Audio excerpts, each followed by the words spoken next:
I'm trying to keep up with all this stuff, but they really are giving me a run for my money here. I think because we cover technology week in, week out, we almost feel beholden to actually kind of put our money where our mouths are and actually to give it a run for its money and see what it can do. No roster of natural poisons would be complete without a visit to the kingdom fungi, because although few of its thousands of species are poisonous, some of the ones that are contain toxins that would give botulism a run for its money. The screen on the Infant Optics is right in the middle of the size range, but the high resolution and great camera quality gives Samsung a run for their money.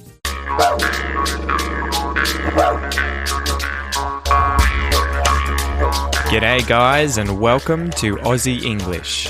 My objective here is to teach you guys the English spoken down under. So whether you want to speak like a fair income Aussie, or you just want to understand what the flippin' hell we're on about when we're having a yarn, you've come to the right place. So sit back, grab a cuppa and enjoy Aussie English.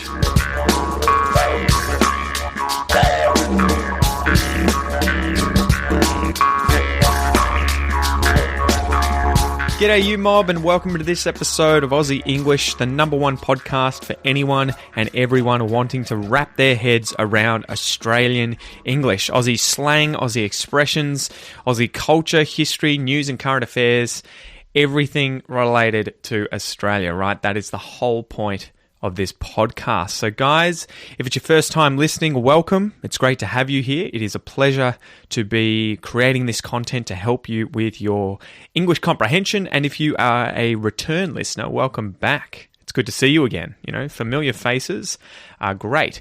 Guys, if you want to get the transcripts and the MP3s for the podcast episodes, every single episode, I spend a lot of time and effort creating these transcripts and uploading them onto the website for you to access via the site, and we're currently working on an app. But if you want that, you can sign up to the premium podcast at aussieenglish.com.au.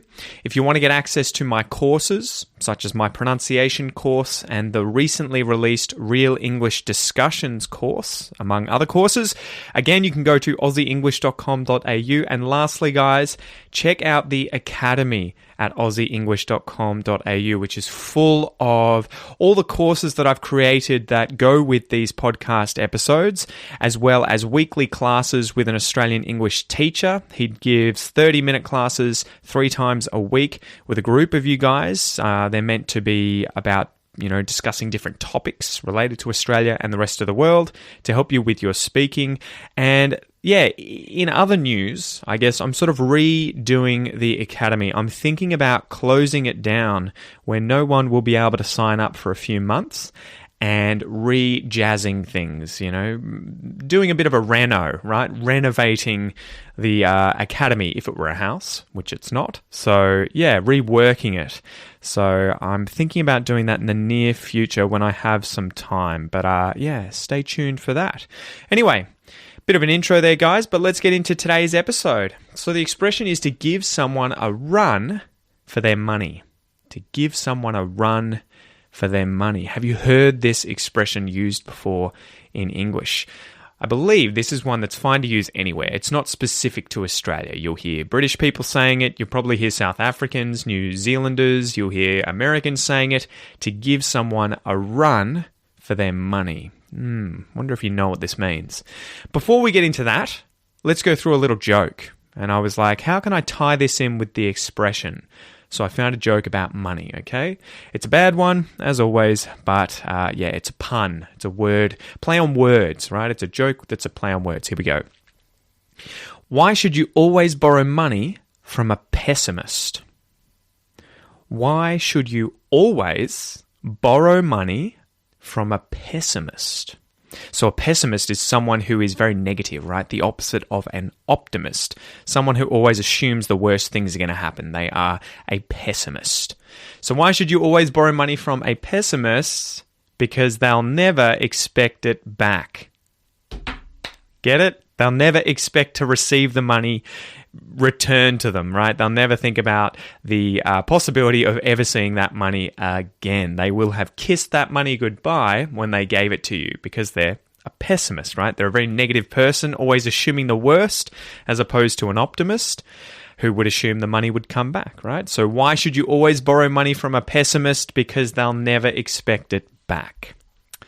Ba-doomsh. All right, so today's expression, to give someone a run for their money. Bit of a long one. It's a bit of a long expression. There's quite a few words in there, but let's go through and define them. So give, right? To give someone something is to, well, it could be to hand someone something, right? You're holding it and you hand it to the other person to have, maybe momentarily, maybe forever. You give that thing to that person. A run. This is the act of running in a race, right? So if you're playing, say, something like baseball and you step up to the tee, you hit the ball, and then you run to first base, second base, third base, and then home, that is a run, right? A run. I guess they have them in cricket as well, where you run the length of the cricket pitch. A run. For. Now, man, this one's a hard one to define, right? It's weird how the smaller words in English tend to have so many meanings and be relatively difficult to define at times. So the word for, not the number, right? F-O-R, is used to indicate the object or recipient of a perception, desire, or activity, right? There's the jargon for the explanation, but let's give you some examples. If a bear was chasing you, right? Maybe a drop bear in Australia. If a bear was chasing you, you shouldn't run for your life. You should play dead, right? You shouldn't run for your life. Another example might be that someone has a good eye for a bargain, right? They got a good eye for a bargain. I find these hard words to define. Their. This is simply the third person plural pronoun possessive, right? Their. So it's their car, it's not my car.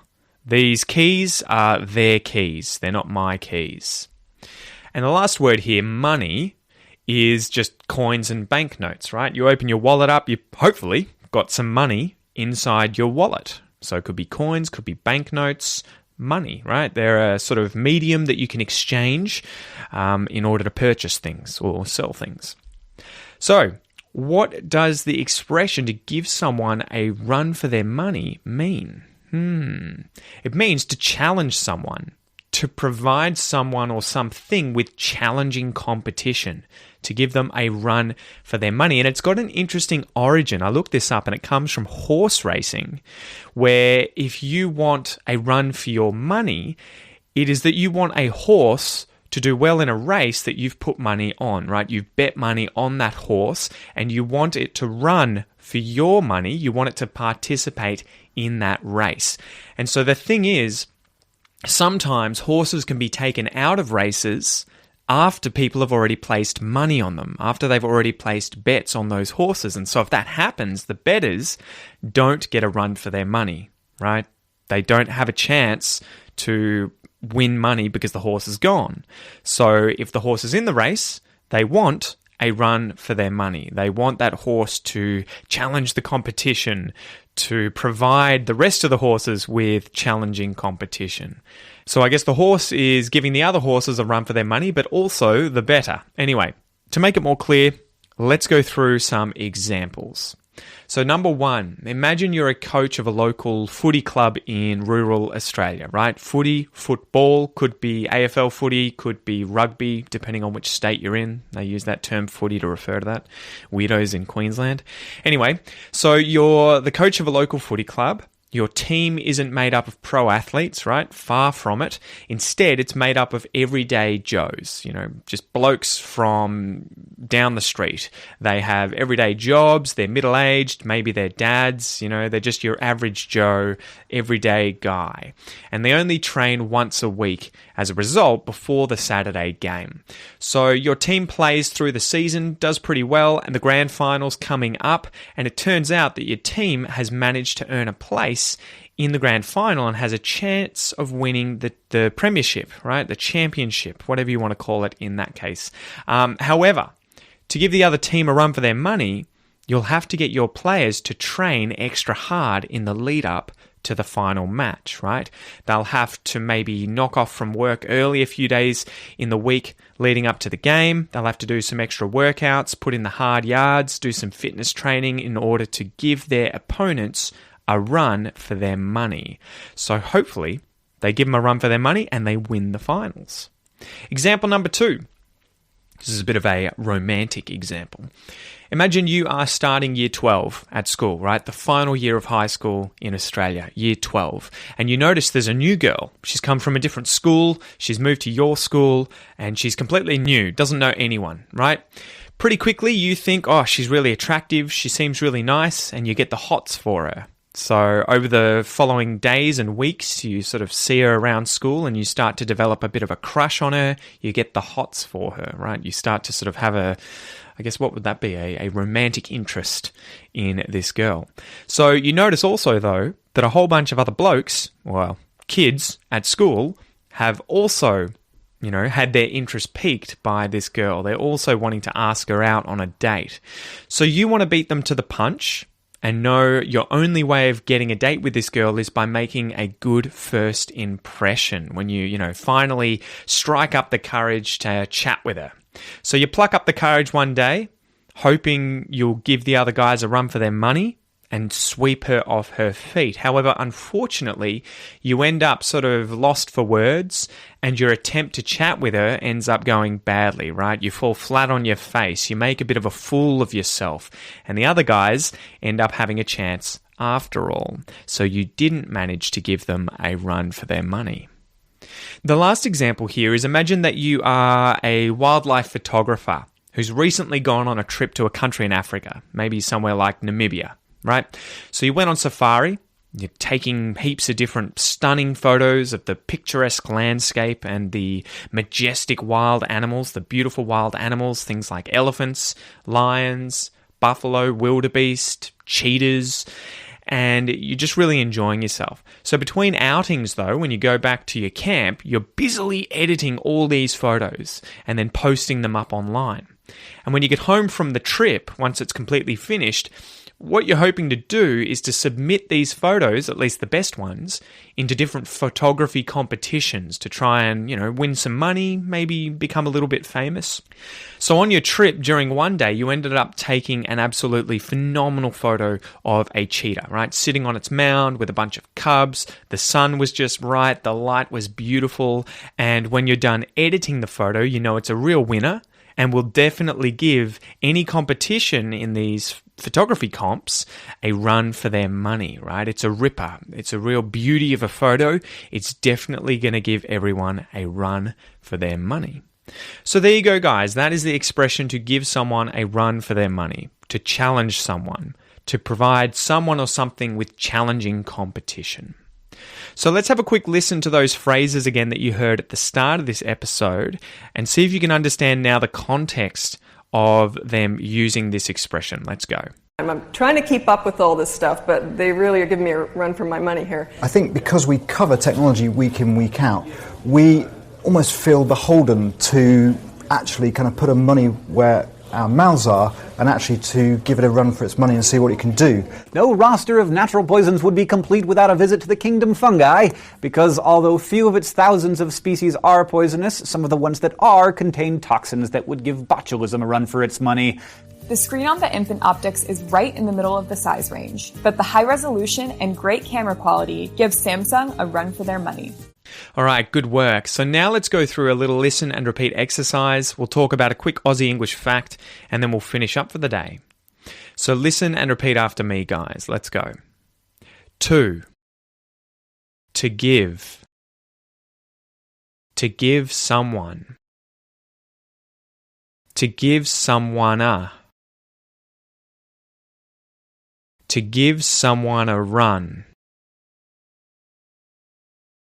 To give someone a run for. To give someone a run for their. To give someone a run for their money.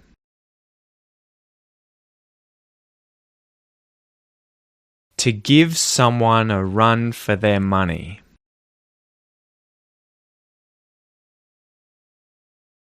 To give someone a run for their money.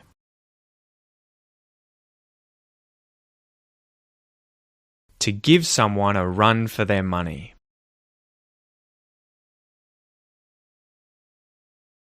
To give someone a run for their money.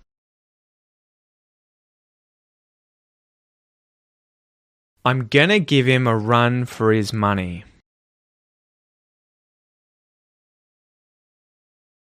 You're gonna give him a run for his money.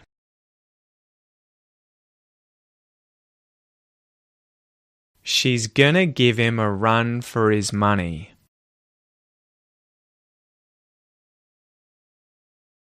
He's gonna give him a run for his money.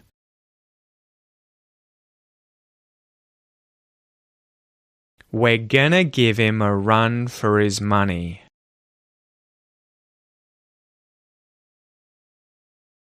They're gonna give him a run for his money.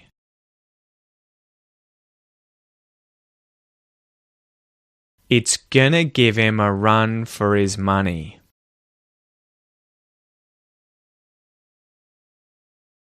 Great job, guys. Great job. Remember, if you want to work on your pronunciation and learn the sort of secret tips and tricks for connected speech and sounding much more natural when you speak English, in order to reduce your accent, make sure to check out the Australian English Pronunciation course, as well as the Academy, which is full of lessons related to connected speech and pronunciation as well. Okay, so you can find that content on aussieenglish.com.au. So now let's go through the Aussie facts. So I thought today, right, we're talking about the expression to give someone a run for their money, and the origin was about horse races. So I thought I would touch on some really famous Australian horses. So I think we've mentioned before Phar Lap, right? This is probably Australia's most famous horse, Phar Lap, Phar space Lap. So why is he such a famous horse? He's famous because he was doing really well in races during the Great Depression in Australia in, I think, the late 1920s, early 1930s, and he was a huge source of celebration and motivation for the Australian public. He won 37 races and set a heap of records that may never be seen again, right? They may never be seen on the racetrack again and broken. He won to such an extent he was forced to carry 68 kilos as a handicap in the 1931 Melbourne Cup. And most notably, in the Melbourne Cup of the year 1930, he ended up winning the McKinnon Derby Day Cup, the Melbourne Cup, he won Oaks Day, and then he won the Fisher's Plate on the last day. So Phar Lap will always be a household name in horse racing. However, there are also 3 other huge names that have crept up to sit alongside Phar Lap in the past 2 decades, almost 100 years after Phar Lap's rise to fame.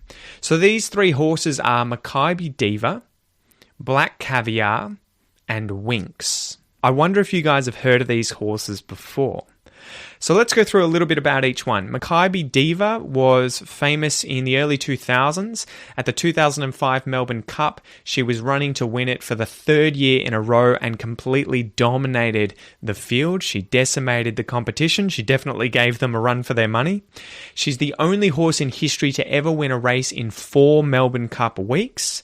And upon her retirement from racing in November 2005, Mackay Diva was the highest stakes earner in Australian horse racing history, finishing with winnings of more than $14 million. Black Caviar. Now, Black Caviar was named World Champion Sprinter in 2010, 11, 12, and 13. Black Caviar was undefeated, winning 25 out of all 25 of her races, and she ended up earning nearly $8 million. And then finally, we have Winx. Winx is arguably the best ever racehorse in Australia because of earnings alone. She earned over $26 million and won 33 consecutive races between 2015 until her retirement in 2019, and was ranked as the best racehorse in the world in 2016, 17, and 18. So there you go, guys. There's a little bit about horse races, horse race history in Australia. I hope you enjoyed this episode and got a lot out of it. And until next time, all the best.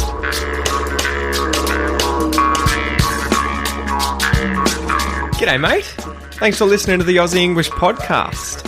If you'd like to boost your English whilst also supporting the podcast and allowing me to continue to bring you awesome content, please consider joining the Aussie English Academy at www.aussieenglish.com.au. You'll get unlimited access to the premium podcast as well as all of my advanced English courses, and you'll also be able to join 3 weekly speaking calls with a real English teacher. Thanks so much, mate, and I'll see you soon.